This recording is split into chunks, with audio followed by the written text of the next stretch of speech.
Hi friends, welcome back to our channel Rakshu's Tips. இந்த video பார்த்துட்டு இருக்கிற எல்லாருக்கும் ரொம்ப நன்றி. இன்னைக்கு இந்த வீடியோல இந்த வருஷத்தோட கடைசி சந்திர கிரகணம் நிகழ இருக்கு. இந்த வருஷத்தோட கடைசி சந்திர கிரகணம் இதுதான். இது வந்து நாளைக்கு என்ன டைமிங்கில் இருக்குது, எந்த டைமிங்கில் இது வந்து உச்சமடையும், இந்த சந்திர கிரகணத்தை பார்த்து கர்ப்பிணி பெண்கள் பயப்படணுமா, என்ன மாதிரி விஷயங்களை பண்ணலாம் பண்ணக்கூடாது அப்படிங்கிறத பற்றி தான் இந்த வீடியோவில் நான் 1 by 1 உங்ககிட்ட ஷேர் பண்ணிக்க போகிறேன். ஸோ நீங்களும் வந்து ப்ரெக்னெண்ட்டாக இருக்கீங்க, ஒரு கிரகணம்னா எப்படி இருக்கணும் அப்படிங்கிறத தெரிஞ்சுக்கணும்னு நினைக்கிறீங்க அப்படின்னா இந்த வீடியோவை ஸ்கிப் பண்ணாமல் கடைசி வரைக்கும் பாருங்கள். நிச்சயமாக ப்ரெக்னென்ட் லேடிஸ் எல்லாருக்குமே இந்த வீடியோ ரொம்பவே யூஸ்ஃபுல்லாக இருக்கும்.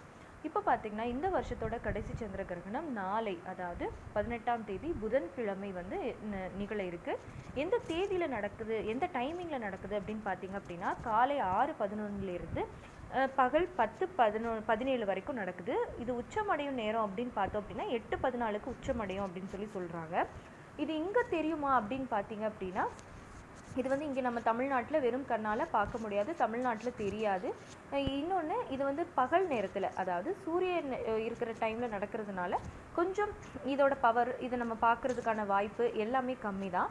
பட் இருந்தாலும் கிரகணம் நடக்க போகுது. ஸோ அதனால் நம்ம கர்ப்பிணி பெண்கள் வந்து சில நேரங்களில் இந்த கிரகணம் அப்படின்னாலே வந்து நம்ம சில விஷயங்களில் கவனமாக இருக்கணும் அப்படிங்கிறதுல ரொம்ப ஆர்வமாக இருப்பீங்க. ஸோ அதுக்காக தான் இதில் வந்து நீங்கள் என்னென்ன விஷயங்கள் பண்ணலாம் பண்ணக்கூடாது அப்படிங்கிறத நான் சொல்ல போகிறேன். நாளைக்கு இந்த 4 மணி நேரமும் நீங்கள் வந்து தாராளமாக நீங்கள் வந்து சாப்பிடலாம், தண்ணி குடிக்கலாம், எப்பயும் போல் நார்மலாக நீங்கள் உங்களோட வேலைகளை செய்யலாம். அத்தியாவசியமான விஷயங்களுக்காக நீங்கள் வெளியில் போகணும், நீங்கள் வந்து ஒரு ஸ்கேன் எடுக்க போகணும், இல்லை வேலைக்கு போகிறீங்க, இல்லை ஏதாவது ரொம்ப முக்கியமான ஒரு விஷயத்துக்காக போகிறீங்க அப்படின்னா, இன்னொன்று ஒரு ஃபங்க்ஷன் போகிறீங்க ஆனால் போயிட்டு நீங்கள் வீட்டுக்குள்ளே தான் இருக்க போகிறீங்க அப்படின்னாலும் நீங்கள் தாராளமாக போகலாம். அதுக்கப்புறமா வந்து பார்த்தீங்க அப்படின்னா நீங்கள் வந்து லேப்டாப்பில் ஒர்க் பண்ணணும், நீங்கள் ஒர்க் ஃப்ரம் ஹோமில் இருக்கீங்க அப்படின்னாலும் தாராளமாக நீங்கள் வந்து வேலையை ஸ்டார்ட் பண்ணலாம்.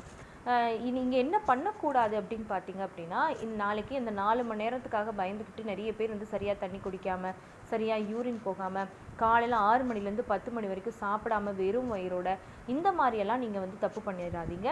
நீங்கள் வந்து நார்மலாக சாப்பிடலாம், தூங்கலாம், எல்லாமே பண்ணலாம்.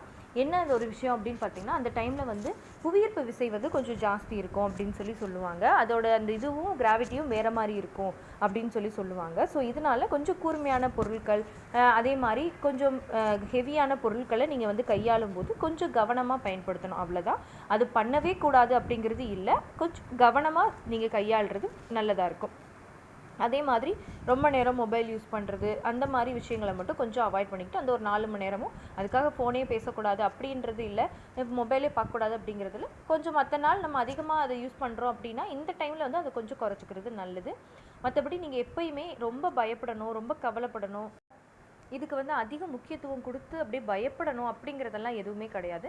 ஆனாலும் நம்ம முன்னோர்கள் வந்து கிரகணம் அப்படின்னாலே கர்ப்பிணி பெண்கள் சில விஷயத்தில் கவனமாக இருக்கணும் அப்படிங்கிறது சொல்லியிருக்காங்க. அதை வந்து நம்ம கண்மூடித்தனமாக அதுக்காக நம்பாமையும் இருக்க முடியாது. ஸோ முடிஞ்ச அளவுக்கு அனாவசியமாக ரொம்ப வெயிலில் வெளியிலேயே இருக்கிறத அவாய்ட் பண்ணிக்கோங்க. கூர்மையான பொருட்கள், கனமான பொருட்களை பார்த்து கையாளுங்க. இது மட்டுமே போதுமானதாக இருக்கும். ஸோ இப்போ உங்களுக்கு தெளிவாக புரிஞ்சிருக்கும் அப்படின்னு நினைக்கிறேன். இந்த வீடியோ உங்களுக்கு யூஸ்ஃபுல்லாக இருந்திருந்தால் மறக்காமல் லைக் பண்ணுங்கள், கமெண்ட் பண்ணுங்கள்.